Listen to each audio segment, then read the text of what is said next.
Capítulo 2. O adolescente e a sua sexualidade. A ignorância responde por males incontáveis que afligem a criatura humana e confundem a sociedade.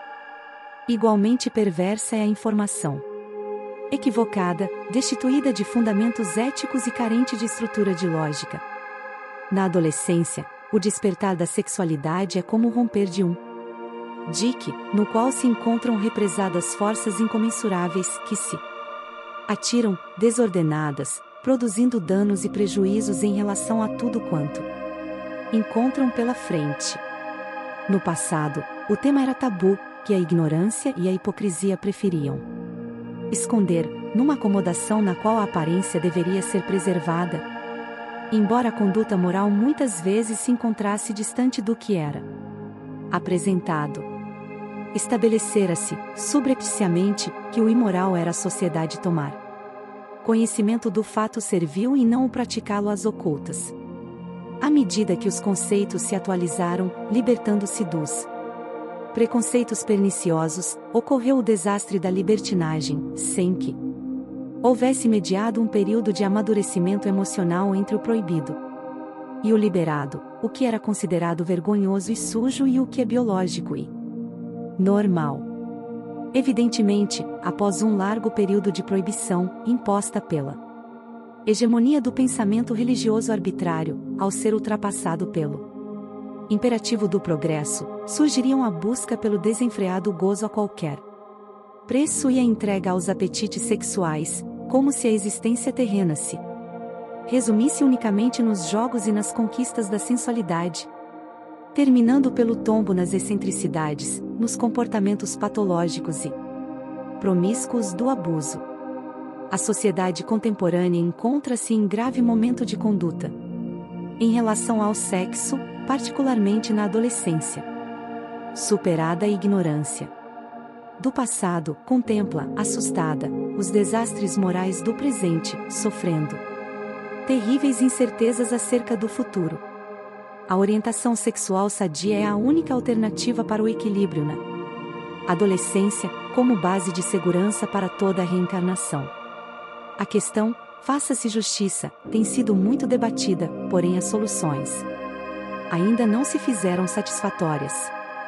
A visão materialista da vida, estimulando uma filosofia hedonista, responde pelos problemas que se constatam, em razão do conceito reducionista a que se encontra relegada a criatura humana. Sem dúvida, o sexo faz parte da vida física, entretanto, tem implicações profundas nos refolhos da alma, já que o ser humano é mais do que o amontoado de células que lhe constituem o corpo. Por essa razão, os conflitos se estabelecem tendo-se em vista a sua realidade espiritual, com anterioridade à forma atual, e complexas experiências vividas antes, que não foram felizes. Talvez em razão de ignorarem ou negarem a origem do ser, como espírito imortal que é, inúmeros psicólogos, sexólogos e educadores limitame, com honestidade, a preparar a criança de forma que apenas conheça o corpo, identifique suas funções, entre em contato com a sua realidade física. A proposta é saudável, inegavelmente, todavia, o corpo reflete os hábitos ancestrais que provêm das experiências anteriores, vivenciadas em outras existências corporais, que imprimiram necessidades, anseios, conflitos ou harmonias que ora se apresentam com predominância no comportamento. O conhecimento do corpo, a fim de assumir-lhe os impulsos, propele-o adolescente para a promiscuidade, a perversão, os choques que decorrem das frustrações, caso não esteja necessariamente orientado para entender o complexo mecanismo da função sexual, particularmente nas suas expressões psicológicas. Inseguranças e medos, muito comuns na adolescência, procedem das atividades mal vividas nas jornadas anteriores, que imprimiram matrizes emocionais ou limitações orgânicas, deficiências ou exaltação da libido. Preferências perturbadoras que exigem correta orientação, assim como terapia especializada. Aos pais cabe a tarefa educativa inicial. Todavia, mal equipados de conhecimento sobre conduta sexual, castram os filhos pelo silêncio constrangedor a respeito do tema, deixando-os desinformados, a fim de que aprendam com os colegas pervertidos e viciados, ou os liberam, ainda sem estrutura psicológica, para que atendam aos impulsos orgânicos, sem qualquer ética ou lucidez a respeito da ocorrência e das suas consequências inevitáveis. Reunindo-se em grupos para intercâmbio de opiniões e experiências de curiosidade, os adolescentes ficam à mercê de profissionais do vício, que os aliciam mediante as imagens da mídia perversa e doentia ou da prostituição.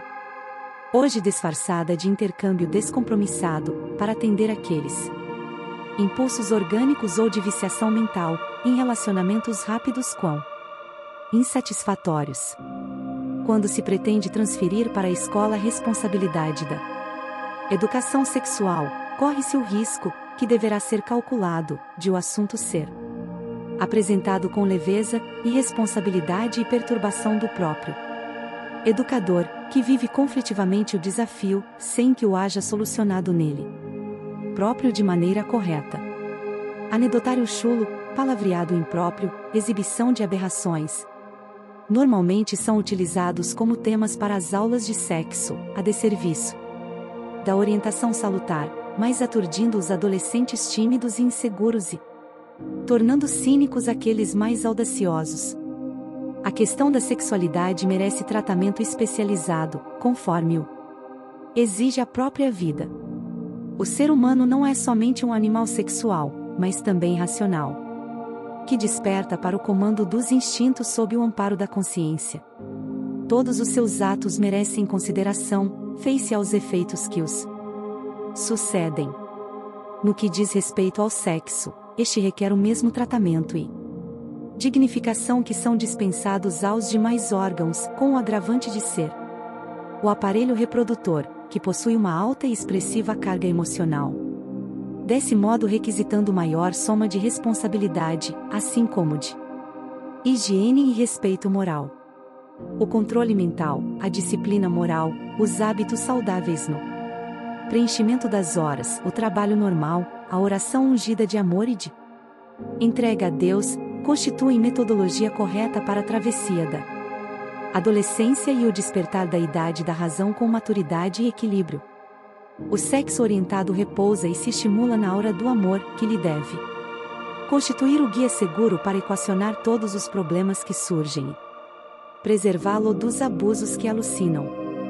Sexo sem amor é agressão brutal na busca do prazer de efêmera duração e de resultado desastroso, por não satisfazer nem acalmar.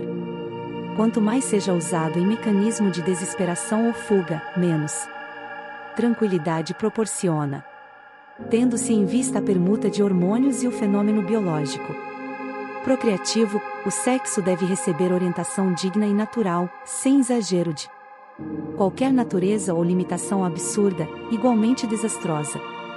A força, não canalizada, deixada em desequilíbrio, danifica e destrói, seja ela qual for. A de natureza sexual tem conduzido a história da humanidade, e, por quê? Nem sempre foi orientada corretamente, os desastres bélicos que sucederam. As hecatombes morais, sociais, espirituais, têm sido a colheita dos grandes conquistadores e líderes doentios, reis e ditadores ignóbeis, que dominaram os povos, arrastando-os em cativeiros hediondos, porque não conseguiram dominar-se, controlar essa energia em desvario que os alucinava. Examine-se qualquer déspota, e nele se encontrarão registros de distúrbios na área do comportamento sexual.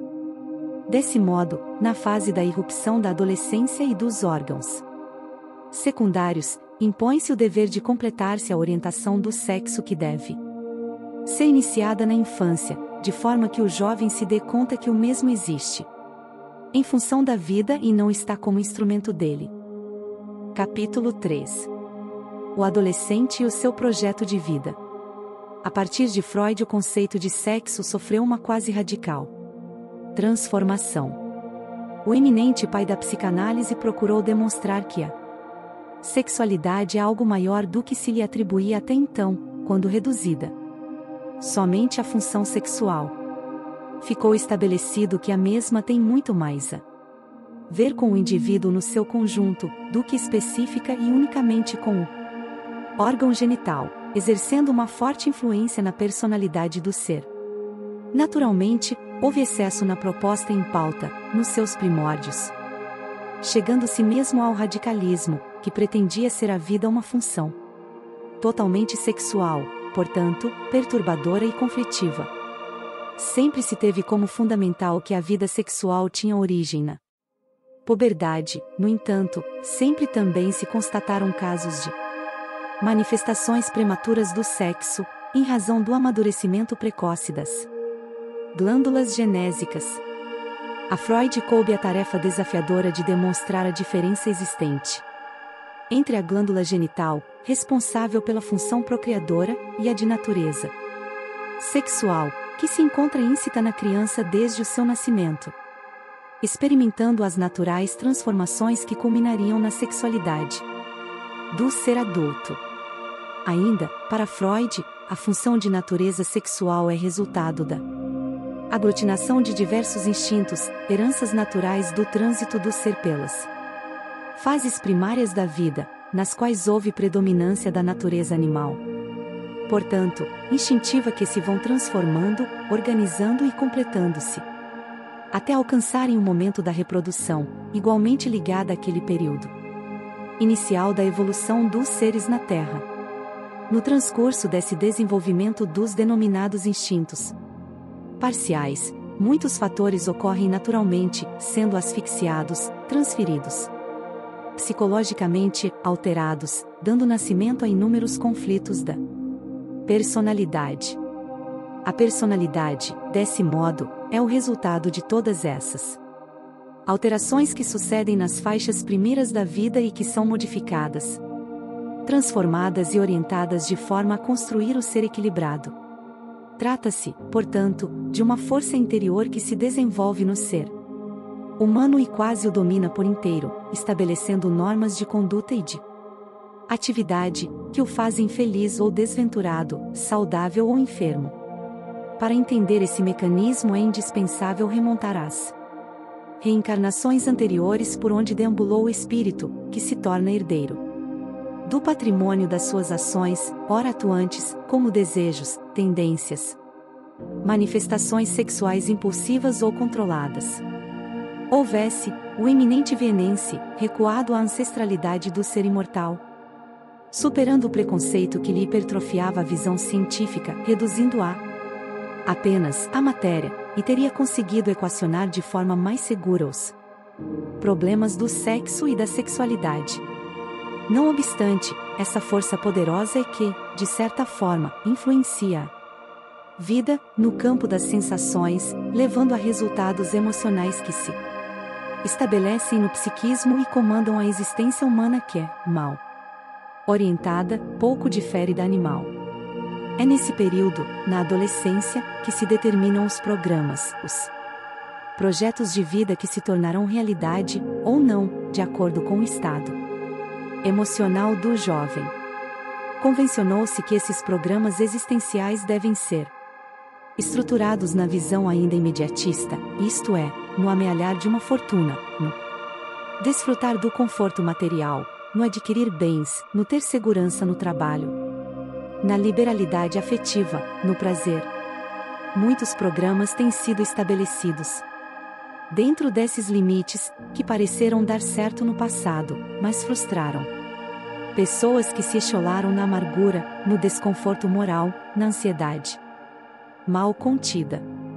O ser humano destina-se a patamares mais elevados do que aqueles que norteiam o pensamento materialista, quais sejam o equilíbrio interior, o domínio de si mesmo, o idealismo, a harmonia pessoal, a boa estruturação psicológica e, naturalmente, os recursos materiais para tornar esses propósitos realizáveis. Para tanto, o propósito de vida do jovem deve centrar-se na busca do conhecimento, na vivência das disciplinas morais, a fim de preparar-se para as lutas nem sempre fáceis do processo evolutivo, na reflexão, também na alegria de viver, nos prazeres éticos, na recreação, nos quais encontra resistência e renovação para os deveres que são parte integrante do seu processo de crescimento pessoal. Somente quem se dispõe a administrar os desafios consegue planar acima das vicissitudes, que passam a ter o significado que lhes seja atribuído. Quando se dá a inversão de metas, ou seja, a necessidade de gozo e de desfrutar de todas as comodidades juvenis, antes de equipar-se de valores morais e de segurança psicológica pelo amadurecimento das experiências e vivências, inevitavelmente o sofrimento, a insatisfação, a angústia substituem os júbilos momentâneos e vãos. O adolescente atual é espírito envelhecido, acostumado a realizações nem sempre meritórias, o que lhe produz anseios e desgostos aparentemente inexplicáveis, insegurança e medo sem justificativa, que são remanescentes de sua consciência de culpa, em razão dos atos praticados, que ora veio reparar, superando os limites e avançando com outro direcionamento pelo caminho da iluminação interior, que é o essencial objetivo da vida. O projeto de uma vida familiar, de prestígio na sociedade, de realizações no campo de atividades artísticas ou profissionais, religiosas ou filosóficas, é credor de carinho e de esforço, porque deve ser fixado nos painéis da mente como desafio a vencer e não como divertimento a fruir. Todo o esforço, em contínuo exercício de fazer e refazer tarefas, a decisão de não abandonar o propósito em tela, quando as circunstâncias não forem favoráveis, o controle dos impulsos que passarão a ser orientados pela razão, ao invés de encontrar em campo na agressividade, na violência, no abuso juvenil, constituem os melhores instrumentos para que se concretize a aspiração e se torne realidade o programa da existência terrena. O adolescente está em formação e, naturalmente, possuindo forças que devem ser canalizadas com equilíbrio para que não o transtornem. Necessita de apoio e de discernimento, de orientação familiar, porque lhe falta a experiência que melhor ensina os rumos a seguir em qualquer tentame de vida. Nesse período, muitos conflitos perturbam o adolescente, quando tem em mira o seu projeto de vida ainda não definido. Surgem-lhe dúvidas atrozes na área profissional, em relação ao que sente e ao que dá lucro, ao que aspira e ao que se encontra em moda, aquilo que gostaria de realizar e ao aspecto social, financeiro da escolha. Indispensável ter em mente que os valores imediatos sempre são ultrapassados pelas inevitáveis ocorrências mediatas, que chegarão, surpreendendo o ser com o que ele é, e não apenas em relação ao que ele tem. Caracteriza-se aqui a necessidade da autorrealização em detrimento do imediato possuir, que nem sempre satisfaz interiormente.